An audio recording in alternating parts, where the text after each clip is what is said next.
Bismillahirrahmanirrahim. Assalamualaikum warahmatullahi wabarakatuh. Nama saya Ratu Zahra Tunida, program studi Hukum Keluarga Islam semester 3 ingin mempresentasikan tentang pengertian asas legalitas. Pengertian asas legalitas. Kata asas berasal dari bahasa Arab, yaitu asasun, artinya dasar, basis, dan pondasi. Kata legalitas berasal dari bahasa Latin, yaitu lex, yang berarti undang-undang, atau dari kata jadiannya legalis, yang berarti sah atau sesuai dengan ketentuan undang-undang.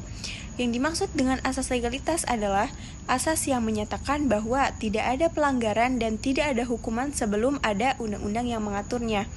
Istilah asas legalitas dalam syariat Islam tidak ditentukan secara jelas sebagaimana yang terdapat dalam Kitab Undang-Undang Hukum Pidana Positif. Nah, asas ini berdasarkan Al-Quran Surah Al-Isra ayat 15 dan Surah Al-An'am ayat 19. Yang berbunyi A'udzubillahi minasyaitonirrajim. Bismillahirrahmanirrahim.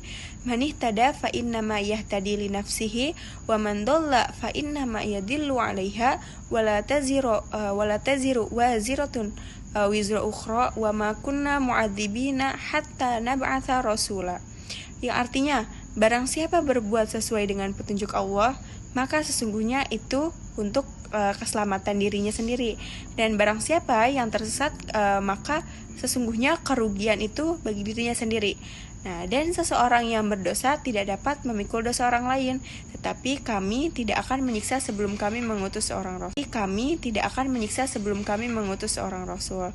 Mungkin cukup sekian presentasi dari saya, kurang lebihnya mohon maaf. Wabillahi taufiq wal hidayah. Wassalamualaikum warahmatullahi wabarakatuh.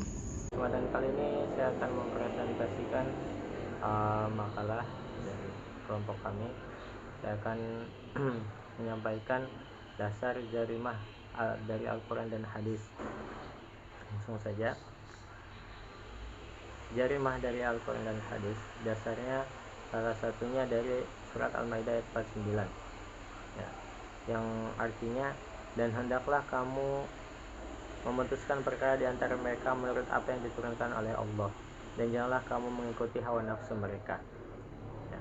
Quran surat Al-Maidah ayat 49. Kemudian ada di surat lain yang menjadi dasar dari jarimah, yaitu, dan dalam qisas itu ada jaminan kelangsungan hidup bagimu, hai orang-orang yang berakal, supaya kamu bertakwa.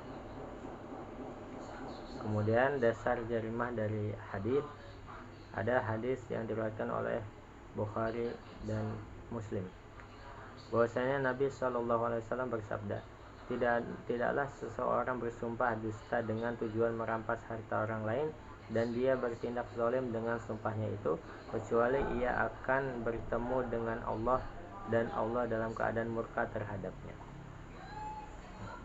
Kemudian dalam hadis lain bahwasanya Nabi SAW pernah mengutus Mu'adz ke Yaman. Maka Nabi bertanya kepadanya, bagaimana kamu akan memutuskan hukum apabila dibawa kepada kamu suatu permasalahan? Mu'adz menjawab, saya akan memutuskan hukum berdasarkan kitab Allah. Nabi bertanya lagi, sekiranya kamu tidak mendapati dalam kitab Allah? Maka Mu'adz menjawab, saya akan memutuskan berdasarkan sunnah. Tanya Nabi sekali lagi, sekiranya kamu tidak temukan dalam sunnah? Setidaknya kamu tidak temukan dalam sunnah? Mu'adz menjawab, saya akan beristihad dengan pandangan saya. Nabi pun bersabda, segala puji bagi Allah yang telah memberi taufik kepada utusan Allah. Hadis riwayat Ahmad dalam musnadnya. Kemudian yang selanjutnya itu contoh jarimah. Di sini ada 5 contoh. Yang pertama itu kekerasan, baik itu penyiksaan, pemerkosaan, pemukulan, dan lain-lain yang menyebabkan penderitaan atau menyebabkan orang lain tersakiti. Kemudian yang kedua itu pelecehan seksual dan pemerkosaan. Yang ketiga pencurian, pengambilan hak milik orang lain. Yang keempat korupsi, dan yang kelima pembunuhan. Sekian dari saya. Assalamualaikum warahmatullahi wabarakatuh. Oke, bismillahirrahmanirrahim. Assalamualaikum warahmatullahi wabarakatuh. Alhamdulillahirabbil alamin, hamdan katsiran thayyiban mubarakan fih kama yuhibbu rabbuna wa yarda. Asyhadu an la ilaha illallah, asyhadu anna Muhammadan abduhu wa rasuluh, la nabiyya wa la rasulullah ba'dah. Oke, kehadiran saya di sini untuk membawakan sebuah pelajaran tentang fikih jinayah. Video ini saya buat untuk memenuhi tugas dari dosen saya, itu Pak Sofyan Munawar, dalam mata kuliah fikih jinayah. Ini tentang pembagian jarimah. Oke, mulai dari awal saja. Jarimah menurut Imam Al-Mawardi. Imam Al-Mawardi itu imam dari Basrah, kelahiran 364 Hijriah ya. Beliau adalah ahli fikih dari Irak. Menurut beliau, segala larang syarak atau melakukan hal-hal yang dilarang atau meninggalkan hal-hal yang diwajibkan yang diancam dengan hukuman had atau ta'zir, itu adalah definisi jarimah. Jarimah sendiri adalah kejahatan kriminal pidana. Dalam terminologi fikih Islam disebut juga jarimah, artinya adalah pengertian khusus menurut sebagian pakar hukum. Jarimah adalah setiap perbuatan yang dilarang oleh undang-undang dan ada sanksi yang ditetapkan untuknya.